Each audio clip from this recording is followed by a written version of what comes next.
Now, joining us live from Warri to speak on the state of emergency declaration by the President, as well as other issues, is Dr. Emmanuel Ufinomwe. He's an agri-economist and the acting head of Department Agricultural Science, Edwin Clark University, Delta State. Many thanks for being with us on the news. Thank you for bringing me in. First, there are fundamental questions we need to ask ourselves. The question is, what is the problem with food insecurity? How did we get here? What has been the practice? Is it land degradation? Is it conflict? Is it that the soil fertility status is very poor and can no longer support crop production? Those are the questions. In my own opinion, there are 4 drivers of food insecurity all over the world. 1 is poverty, and 2 is conflict, 3, environmental degradation, and the 4th one is the climate change, which has affected the world in terms of food production. But policies that we implement in Nigeria, the policies that we try to present is good, but the implementation is the problem that affect all of us. And I want to say the 4 drivers of food insecurity all over is we are only addressing only one, which is the conflict.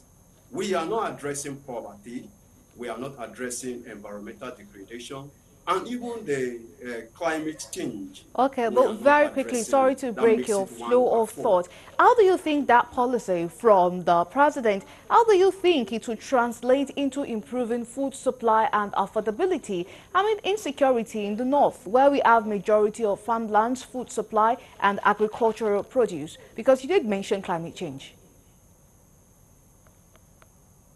Yes, that's a good question. When we say the North, we are only addressing one issue, like I mentioned earlier, which is the conflict. We are not thinking about the climate change. We are not talking about environmental degradation. And we are not addressing poverty. In my opinion, the first principles that we need to address is poverty, providing basic amenities for farmers. For example, the rainy season, most of agricultural products, they are red-fed agriculture. Irrigation is a very low percentage. We are not regarding irrigation. I want to say, if the government can put those amenities in place, like the first presenter that was saying that government use credit facilities with low interest, or without no interest. And those basic amenities, let them be in place, and we will achieve this. But in a situation where we are considering conflict, can I ask a question? What about the stakeholders, the farmers? Were their opinion sourced for? Were they involved in the roundtable of discussion, the stakeholders? How did we say that it's only through insecurity, that insecurity that we are looking about in the North? And let me remind you, in the 80s, the North has been producing food. And this insecurity, conflict, farmers, herders, the issue was very, very low. But how come it is coming now? Are we saying that even the northern herders, they will not be able to address this issue? I think let them involve, put them in as stakeholders. Everyone should be involved. Let them come together to dialogue, to discuss. I think that is the only way we can move forward. Because if we are addressing 1/4, we are not going anywhere. We must address the 4 drivers of food insecurity affecting Nigeria and the world. Thank you.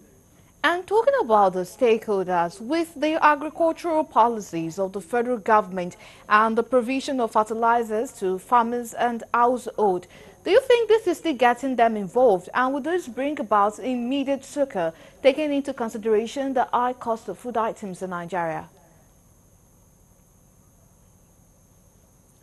Thank you.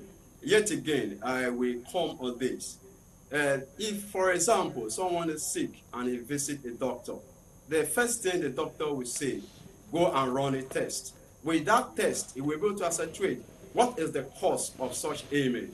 Now, with the use of fertilizer, I'm not against the use of fertilizer. Is there soil test? Is there soil evaluation? Is the fertility status of the soil being checked? Or we are just trying to patronize the manufacturers and empower them? I don't think that is the major focus. The farmers need to evaluate the soil. There should be a research laboratories where the soil properties are evaluated to come up with a result. Only then we can now say this is. And the world is moving from inorganic fertilizer to organic fertilizers. But here we are. We want to go into inorganic fertilizers that we further deteriorate our soils. And without soil testing, I think my own opinion is this: the soil properties should be evaluated. Then, based on the result of soil test, then we can now recommend fertilizer, the use of fertilizer to improve crop production. If not, in just adding fertilizer to the soil will not yield positive result unless a soil test is carried out. Then you will now know the missing nutrient elements and which elements that is needed to be applied to correct the nutrient deficiency that has been taken away by previous crop. Thank you. And just before we let you go, there have been different opinions on the federal government scheme of 8,000 naira to 12 million families in Nigeria. And speaking from the agricultural economics angle, do you think this will have any impact on the lives of the beneficiaries? If I will respond to that, my answer will be no. Because what was the criteria for selection of those 12 million Nigerians? What were the criteria that was used to select them? How did we know that they were below poverty line to now choose them, to now select them? How was the selection process? If we continue to have politicians implementing policies, we will not achieve the right result.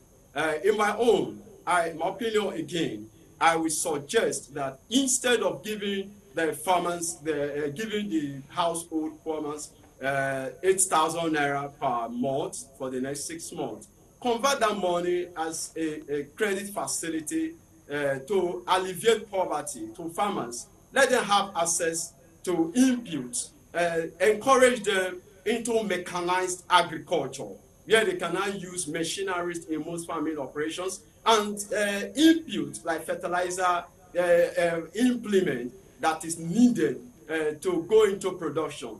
Because if you give somebody a fish for today, you only feed the person for that day. You are not empowering the person. It is better that such money, such fund should be channeled into credit facilities with or without collateral, and let the farmers have access to them. And again, let me say, one way we can alleviate poverty is to empower the individuals. Let them have access to credit facilities. Let them go into agricultural production. Let them go. Let the government provide input, provide subsidies, and farmers will produce. And those basic amenities, like I mentioned earlier, let them be available. They are not available. And also, let me say, the process where you produce and there is no processing and storage, it doesn't all go well, because during the production season, a lot of food are wasted, and there are no processing company, there are no processing enterprises that want to process this food from the process into another product where people can have access to them, even when it All is right, not in we the thank season. you so If you much for visit our sharing your market, views with us on the news. Unfortunately, we do not have much time. Many thanks for being part of our news at this time. thank you too. And Dr. Emmanuel Ufunomwe is an agri-economist and acting head of Department of Agricultural Science at Clark University, Delta State.